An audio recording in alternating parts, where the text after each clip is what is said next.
Symbiose ñoo amaloon juróomi fanu lëlub tàggatu li ko dalee altine fukki fan ak benn si weeru octobre jàpp aljuma fukki fan ak juróom si weeru octobre bi la lëlub tàggatu mi ngi soxaloon wàllum entrepreneuriat rural maanaam tàggat ñi nga xamante ni ñoo yëngatu si wàllum entrepreneuriat jëmee si élaboration de plan d'affaires management et gestion des entreprises maanaam. mooy Symbiose dafa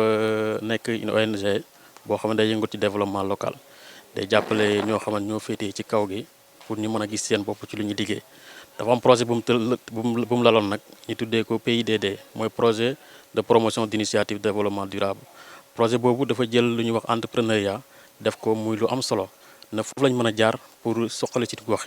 entrepreneuriat boobu nag moo tax tey ñu jël lu mat fanweeri entrepreneur ñu ngi leen di jàppale ci fànn yi yëpp pour ñu indi leen fii former leen ci lu ñuy wax plan d'affaires former leen ci lu ñuy wax les outils de gestion ak naka la ñuy def ba gën a saytu seen liggéey bi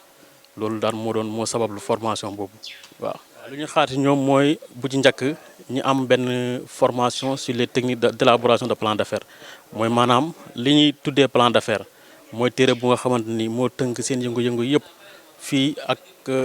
ay at fu ñu bëgg a yegg ci téere boobu la ñu koy tënk maanaam seen mébét yëpp fa la ñu koy tënk léegi ñoom ñu comprendre naka la ñuy tëggee téere boobu moo ci njëkk. benn bi mooy ñu fexe ba téere boobu nga xam ne ñoom ñëpp ñu ci ëpp am nañ ko ñu fexe ba yeesalaat ko ku ko amoon ñu yeesal ko ku ko amut ñu fexe nga am ko benn bi itam mooy ñu am benn xarañte ci xarale yoo xamante ni xarale yu bees yi pour ñu mën a saytu seen liggéey seen xaalis luy dugg luy génn yëpp ñu mën ko saytu bu baax a baax a baax xam nga loolu bu ñu ko defee rek ñoom ñëpp dinañ mën a gis seen bopp ci lu ñuy def ker bu ñu xamee yan xarale la ñuy jëfandikoo pour saytu seen liggéey xam fan la ñuy jaar pour am seen liggéey gën a jëm kanam pour am formalisation yaakaar naa ne loolu bu ñu ko jëfee bu ñu demee seen goxe ku ci ne da nga gën a gis sa bopp ku ci ne da nga gën a am résultat bu baax. maa ngi tudd Adama Diène du consultant formateur en entrepreneuriat waaw ma ñëwoon nag Nioro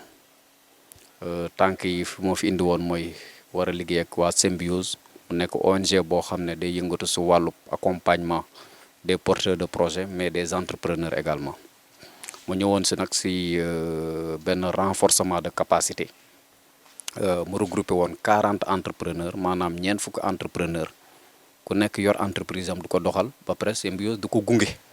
waaye si biir gunge bi dañoo seetlu ne soxla woon neen renforcement de capacité maanaam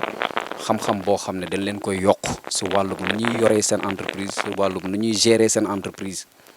ñu amoon fi nag juróomu fan yoo xam ne ñu ngi fi woon ak ñoom de 9h à 17h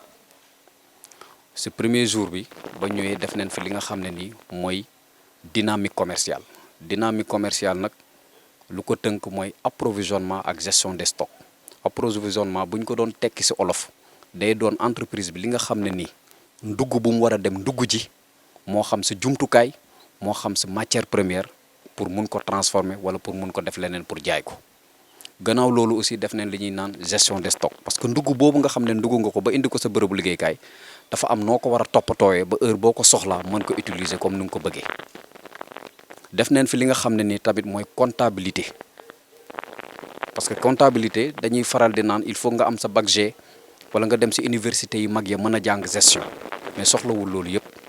tey jii nii ku nekk su ñun ak làkk bi nga wax mën nga def li ñuy naan comptabilité moo xam comptabilité bu oyof bi bu ñuy naan comptabilité simplifiée maanaam lépp luy dugg ci entreprise bi ak lépp luy génn nga mun ko bind ba sa xaalis du la réer def neen fi am tamit li nga xam ne nii mooy éducation financière maanaam dañoo seetlu ne ci suñuy entrepreneur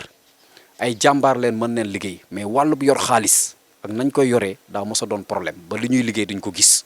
loolu tamit waxtaan neen ci def neen li nga xam ne nii mooy entreprise ak famille ndax di nga gis jàmbaar boo xam ne ci kër wax dëgg neex yàlla waa këram ñoo ko dul jàppale ba nga xam ne ni entreprise am fu mu war a yegg mu yegg fa ñu war a nag séparer li nga xam ne nii mooy dépense su kër gi ak li nga xam ne nii mooy xaalisu entreprise bi ndax boo ko jaxasee rek mun na indil entreprise bi ay jafe-jafe waxtaan neen aussi ci ni nga xam ne nii moom la ñuy jëlee ñiy liggéey ci bërëbu liggéeykaay ba parce que nit ki war sa doon sa xarit rek wala mu doon sa mbokk ba nga ko yóbbu sa bërëbu liggéeykaay te fekk amul compétence bu war bu tax mu war a gérer entreprise boobu ñëw neen ci aussi formalisation maanaam nit nu mu amee carte d'identité noonu la ko entreprise waree am entreprise war na am kayit yoo xam ne ni mooy tax entreprise ba valable li ñuy naan formalisation ñëw neen si procédure de formalisation ñëw neen si forme entreprise ba ñëw neen si lépp li nga xam ne ni entreprise bi soxla woon na ko pour mun a formaliser entreprise am ñëw neen aussi si li nga xam ne ni benn jeu d'entreprise la boo xam ne bu am solo la ndax di nga dem approvisionné wu di nga defar di nga jaay di nga leb xaalis banque di nga fay location di nga fay salaire bañ ko defee def neen ko si ñetti groupe vraiment mu doon liggéey bi nga xam ne ñoom jël neen si ay enseignement te vraiment kontaan leen si trop tey nag nga xam ne formation bi tey leen koy tëj ñu ngi def li ñuy naan plan d'affaires moom la tubaab di ooyee feuille de route maanaam doxalinu entreprise maanaam tëralinu entreprise tey jii moom la ñuy def parce que da ngay gis entrepreneur wala opérateur yu bëri dañuy naan bindal ma business plan bindal ma plan d'affaires bindal ma projet tey nag den fas yéene gunge entrepreneur bu moom mu bindal ko boppam mooy bu mu nee bind ko bu mënul bind aussi ñiy waxtaan ak moom mu ñuy wax xalaatam ñu bindal ko xalaat bi la ñuy bind mais moo ko bindal boppam donc tey loolu leen fas yéene woon def ma am si nag contentement bu rëy parce que formation bi fekk naa fi d'abord structure bi ñuy naan Symbiose muy ONG bu mag boo xam ne wax dëgg neex yàlla liggéeyam ñëpp gis neen ko mu ngi accompagner entrepreneurs yi di ñaan yeneen partenaires yi nga xam ne ñu ngi yëngatu si développement suñ munee ñëw bokk si le Symbiose di def mu gën a baax pour tout le département de Nioro. ginnaaw bi nga xamante ni tàggat nañ leen ba noppi participants yi daal dinañ ko rafetlu bu baax a baax. ak bu mu mën di doon du ñàkk njëriñ rawatina bu mel nii ndax juróomi fan yiñ fi lalu yokku na ci sunu xam-xam lu bare bare ci wàllum doxalin ci wàllu commerce ndax buñ ko doon tënk rek dama naan ñaari aspect yiñ fi jël rek mooy ay mbir yoo xam ne soo ko respecté rek sa affaire dox muy ci booy dugg maanaam nga dem di approvisionné wu uti ay bagages yan bagage nga war a ut ak ci kan nga ko war a utee qualité bagage bi nu mu mën a wane loolu bokk na ci charte yoo xam ne boo ko respecté jàpp nañ ne sa affaire dina dox jàpp nañ ne aussi gannaaw boo duggee ba pare defar boo jaayee njaay mu baax entreprise bi dina jëm ci kanam donc bokk na ci li ñu fàttali ci fan bu njëkk bi wan ñu ne ñu daal entreprise moom pour mu dox faaw li ci ëpp solo booy dugg nga dugg mu sell ci misaal par exemple boo doon jënd benn frigo nga jënd frigo boo xam ne wax dëgg yàlla am bu paanoon tey nga mën a gis bagage bi koy defar. activité bi tey am na solo boo xam ne jégg na dayoo ndax di lundi ba vendredi ñun njëriñ rek lañ ci gis parce que ñu ngi doon def entrepreneuriat di dem di ñëw mais fi ñu doon teg suñu tànk ndeke dafa des ndax bi ñu yegsee fii suñu formateur bi tubaar fakàlla macha allah ndax ku am xam-xam la ci affaire bi. defaraat na suñu toogaay xam nañ ne bu ñu bàyyee ko fii bu ñu demaatee suñu entreprise bu naroon nërmeelu dootul nërmeelu vraiment jàngal nañu lu bare ndax naka ngay approvisionné wu naka ngay def sa gestion de stock naka ngay defee sa éducation financière te li ma gën a neexate ci éducation financière bi moom da koo def ne nañ leen ko pratiquer ñëpp def ko jeu d'entreprise bi mu ko defee jeu d'entreprise ku jàng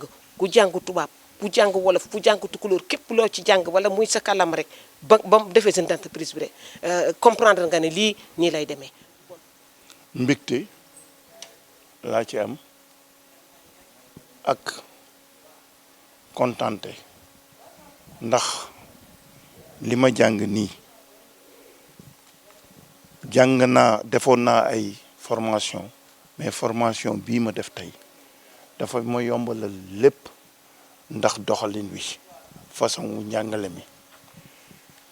foofu nag mënuma dugg lenn te gërëmuma Symbiose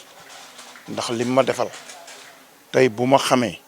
ba ngeen war ma woo ma toog di ko wax vraiment am naa ci mbégte bi ma ci am sama facilitateur aussi defal na ma ko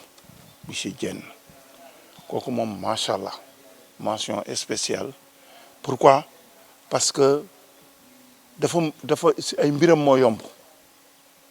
ni muy jokkalanteeg nit ñi jekk na jekkin woo xam ne wi day duggante yow mel ni ndey ak doom monsieur ak élève am ñun daal noonu lañ doon doxale nekk benn famille ci benn place bi ba lépp leer fi mu nekk nii eggalaguñu sax waaye mi ngi mel ni lépp pare na li ma xamul woon parce que xaw naa yàgg ci entrepreneuriat tuuti li ma ci xamul woon maanaam bari na bariwut. Pourquoi? Parce que am na technique yu ñu jàngaloon waaye dynamique commerciale yoo xam ni jàngoon nañ ko mais bii facilitation bi moo tax ñu gën ko mën a xam yombal bi moo tax ñu gën ko mën a xam te méthodologie bi ñu utiliser ba lii leer vraiment tax na ñun ñëpp ñu comprendre et travaux yi ni ñu ko doon defee aussi parce que des travaux de groupe c'est plus fructueux ay échange lañ doon def li ñu defal yëpp ñun ñoo ko defal suñu bopp d'ailleurs dans leen jéem a citer après les différents modules yi nga xam ni utiliser nañ ko ba egsi fi ñu nekk. lii moo nekkoon lu ñu leen jëleli woon fële sa centre professionnel bu Nioro mu soxaloon lélub tàggatu bi nga xamante ni ONG Symbiose amaloon nañ ko si diirub juróomi fan lépp rek mu ngi jëmoon si yokk capacité ñi nga xamante ni ñooy entrepreneur yu nekk fii si département bu Nioro mu nekk loo xamante ni yile entrepreneur buñ si génnee dinañ mën a samp ab entreprise waaye itam mën koo doxal si anam bu mucc